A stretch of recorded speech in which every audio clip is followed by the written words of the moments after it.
ఒక పెద్ద మనిషి హాస్పిటల్లో ఉంటే వాళ్ళు డబ్బులు కట్టలేదు స్తోమత 1,20,000 బిల్లు అయితే 1,50,000 బిల్లు అయితే కేవలము అన్న మాట్లాడి నా కళ్ళ ముంగంటే 1,10,000 రూపాయలు తగ్గించి కేవలం 50,000 కట్టి ఆ పేషెంట్ను హాస్పిటల్ నుంచి డిశ్చార్జ్ చేయడం జరిగింది. ఇలాంటి కార్యక్రమాలు అన్న వారు పార్లమెంట్ సభ్యులు అయిన నుంచి మనకు ఎన్నో పనులు చేస్తుండో మనం అందరం కూడా కష్టపడడం, వారిని గెలిపించుకున్నాం.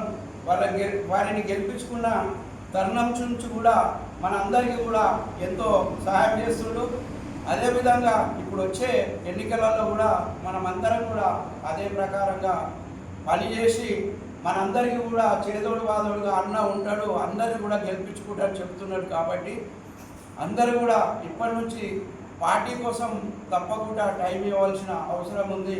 ఎప్పుడు మీటింగ్కి వచ్చినా ఒక మండలి నుంచి ఒక 50 నుంచి 100 మంది రావాలని కోరుతున్నా. మీరు సంఖ్య ఇన్ని రోజులు అంటే పార్టీ ఇప్పుడు మనకి ఇచ్చింది ఏంటిదనంటే రోజు రెగ్యులర్గా నేను జిల్లా అధ్యక్షుడై ఒక 6 నెలలు అవుతుంది. 6 నెలల నుంచి కూడా ఎన్నడూ కూడా నిర్వీర్యంగా కార్యక్రమాలు చేస్తున్నాము. రాష్ట్ర పార్టీ ప్రతి కార్యక్రమం మనకు చెప్తున్నది, దాన్ని అన్నింటినీ కూడా చేయాలి. ఒకప్పుడు ఇప్పుడు రూలింగ్ పార్టీ ఉన్నది కాంగ్రెస్ పార్టీ, మరి వాళ్ళు ఎన్నో హామీలు ఇచ్చారు. వాళ్ళ ఇచ్చిన హామీలన్నీ కూడా ఏ ఒక్క హామీ కూడా నెరవేర్చకుండా మొన్న మనం చూసినాము. ఎప్పుడో 10 ఏళ్ల కింద 12 ఏళ్ల కింద చూసినాము. నరేంద్ర మోడీ గారు ప్రధానమంత్రి లేకముందు యూరియా కోసము చెప్పులు లైన్లో పెట్టింది. మళ్ళీ 11 ఏళ్ల తర్వాత కాంగ్రెస్ పాలన వచ్చినాక ఇప్పుడు మళ్ళీ చెప్పులు లైన్లో చూస్తున్నాం. ఎందుకంటే మన భారతదేశానికి ఎంత అవసరం ఉందో అంత యూరియా తీసుకురావడం జరిగింది. మరి తెలంగాణకు ఎంత యూరియా కావాలో అంత యూరియా పంపించారు. కానీ ఈ కాంగ్రెస్ ప్రభుత్వం యొక్క ముందు చూపు లేక సార్ ఒక్క యూరియా కావాలన్నా అంత యూరియా పంపించినారు. మరి యూరియాకి ఎంత టైట్ అవుతుంది సార్? మీరైతే చూస్తూ ఉన్నారు. రైతులు రోడ్డెక్కే ప్రయత్నం అవుతుంది ఆల్రెడీ.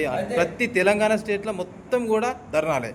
ఇప్పుడు ఏ స్టేట్లో కూడా యూరియా కొరత లేదు. తెలంగాణలో ఉందనంటే తెలంగాణలో బ్లాక్ మార్కెటింగ్ అవుతుంది. యూరియా మొత్తం బ్లాక్ మార్కెట్కి వెళ్ళిపోతున్నది.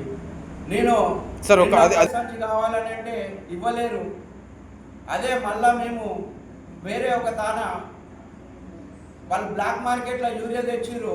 ఆ యూరియా 11 సంచుల యూరియా తీసుకురావడం జరిగింది.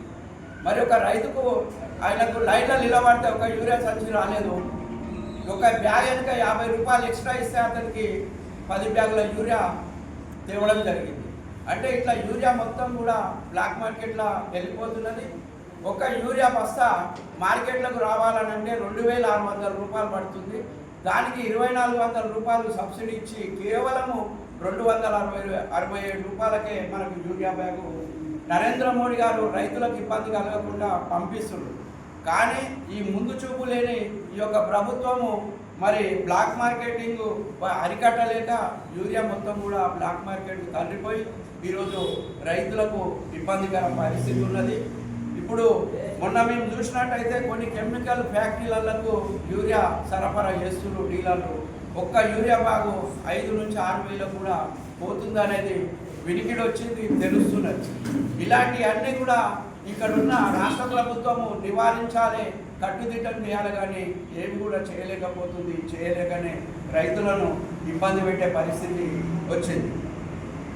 అదేవిధంగా కరెంటు కూడా చూసుకున్నట్టయితే మొత్తం ఉన్న డ్యాములన్నీ కూడా నిండు కుండలా ఉన్నాయి. ఎక్కడ కరెంటు కూడా అంతా కూడా కరెంటు మరి ఉత్పత్తి అవుతుంది. కానీ 10 నిమిషాలకు ఒకసారి కరెంటు పోతుంది. మనం అంతా కూడా చూస్తున్నాం. 10 నిమిషాలకు 20 నిమిషాలకు ఒకసారి కరెంటు పోతుందంటే ఇది ప్రభుత్వ వైఫల్యమా మరి ఇంకేదా అని మీరే ఆలోచించాలని చెప్తున్నా. ఈరోజు పల్లెటూళ్ళల్లో ఏ పని చేసినా కానీ, ఏ సంక్షేమ పథకం కానీ, సీసీ రోడ్లు కానీ, ఎల్ఈడి లైట్లు కానీ ప్రతి కూడా మరి ప్రధానమంత్రి స్కీమ్లే ఇవన్నీ కూడా ఈరోజు ఇంతో అంతో పల్లెటూళ్ళు మంచిగా అయినాయి, బాగుపడ్డాయి అని అంటే అవి కేవలము ప్రధానమంత్రి గారు ఇచ్చిన నిధులతోనే బాగుపడ్డాయి. మరి ప్రభుత్వం వచ్చి ఇప్పటికీ 20 నెలలు గడుస్తున్నది. ఇంతవరకు సర్పంచ్ ఎలక్షన్లు, లోకల్ బాడీ ఎలక్షన్లు చేయలేని పరిస్థితిలో దిగజారిపోయింది ప్రభుత్వం. అంటే మనమందరం కూడా మరి ప్రజలకు తెలియజేయవలసిన అవసరం ఉన్నది.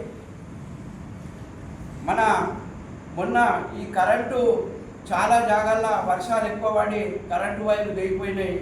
మరి అప్పుడు చాలా గ్రామాలలో మన ఎంపీ రఘునందన్ రావు గారు ఇచ్చిన లైట్ ఒకటే మరి ఆ గ్రామానికి దిక్కైందనంటే మరి ఎంత ముందు చూపుతోని మన ఎంపీ గారు గ్రామాలలో లైట్లు ఇస్తున్నాడు, సోలార్ లైట్లు. మరి వాటిపైన కూడా మనం ప్రచారం చేసుకోవాలి. అదేవిధంగా 3 నెలలకు వర్షాలు పడితే రాకపోకలకు ఇబ్బంది అవుతుందని చెప్పి ప్రధానమంత్రి గారు 3 నెలల సరుకు రేషన్ బియ్యము ఒకటేసారి ఇవ్వడం, సన్న బియ్యము ఇవ్వడం జరిగింది. ఆ విషయం కూడా మనం ప్రజలలో చెప్పాలి. ఈరోజు గ్రామాలలో కానీ పట్టణాలు కానీ ప్రతిదీ కూడా ఏది కానీ మన నరేంద్ర మోడీ గారి యొక్క నిధులతోనే అవుతున్నాయి తప్ప కాంగ్రెస్ పార్టీ మరియు రాష్ట్ర ప్రభుత్వానికి వచ్చిన ఏదైతే ఆదాయం ఉందో ఆ ఆదాయం కూడా వీరు చేసిన 10 లక్షల కోట్ల అప్పు ఇంట్రెస్టులకే పోతున్నాయి తప్ప రాష్ట్రానికి మేలు చేసింది ఏం లేదు. మరి అప్పుడు బీఆర్ఎస్ ప్రభుత్వం ఉన్నప్పుడు వాళ్ళు డబ్బులు దండుకొని వాళ్ళ కుటుంబాలు పెరిగినాయి. తర్వాత ఇప్పుడు కాంగ్రెస్ వచ్చింది, వాళ్ళు మొత్తం మీద ప్రజల సంక్షేమం చూడకుండా మరి ఎట్లయితే డబ్బు సంపాదించాలని ఈ ఉన్న 2 సంవత్సరాలలో ఎంత డబ్బు మనకున్న సమయంలోనే డబ్బు సంపాదించాలని చెప్పి కాంగ్రెస్ నాయకులంతా దానిపైననే దృష్టి పెడుతున్నారు తప్ప మరి వాళ్ళు ప్రజలపైన దృష్టి లేకుండా ఉన్నది. ఇవన్నీ కూడా 2 పార్టీలు కూడా కుటుంబ పార్టీలే. కేవలము ప్రజల కోసం ప్రజల సంక్షేమం కోసము పాటుపడుతున్న పార్టీ ఏదైనా ఉందనంటే అది కేవలం భారతీయ జనతా పార్టీ. మరి స్వచ్ఛందంగా కార్యకర్తలు పనిచేస్తున్నారంటే అది కేవలం భారతీయ జనతా పార్టీ కార్యకర్తలే అని చెప్తున్నా. ఈరోజు భారతదేశాన్ని ఆర్థిక వ్యవస్థను కూడా ఇంత మంచి స్థానానికి తీసుకొచ్చిన నరేంద్ర మోడీ గారి బర్త్డే వస్తుంది కాబట్టి మనమందరం కూడా ఆయన బర్త్డే పుట్టినరోజు సందర్భంగా అందరం కూడా ఆయన సేవా కార్యక్రమాలు మన ఇంట్లో బర్త్డే అయితే మనం ఎంత హంగామాగా చేసుకుంటామో దాన్నే మనము సేవా రూపంలో ప్రజలకు చేయాలని చెప్పి మన నరేంద్ర మోడీ గారు చెప్పడం జరిగింది. కాబట్టి మనమందరం కూడా ఈ యొక్క కార్యక్రమంలో నిమగ్నమై ఉండి ఈ కార్యక్రమాలు ఇచ్చిన కార్యక్రమాలు ప్రతి ఒక్కటి కూడా మరి ఏదో జిల్లాధ్యక్షుడు వచ్చిండు చెప్పిండు పోయిండు అనకుండా పార్టీ మీద గౌరవం ఉంచి, మీ మండలాధ్యక్షుడి మీద గౌరవం ఉంచి, నా మీద గౌరవం ఉంచి మరి భారత ప్రధానమంత్రి నరేంద్ర మోడీ గారు అదేవిధంగా మన ఎంపీ రఘునందన్ రావు గారి వీళ్ళందరి మీద గౌరవం ఉంచి మరి ఈ యొక్క మాసాయిపేట మండలకు బీజేపీ పార్టీ మంచి పేరు తీసుకురావాలని కోరుకుంటూ ఈ యొక్క అవకాశం ఇచ్చిన వేదికకు మరియు మీడియా మిత్రులకు పత్రికా విలేకరులకు అందరికీ కూడా కృతజ్ఞతలు.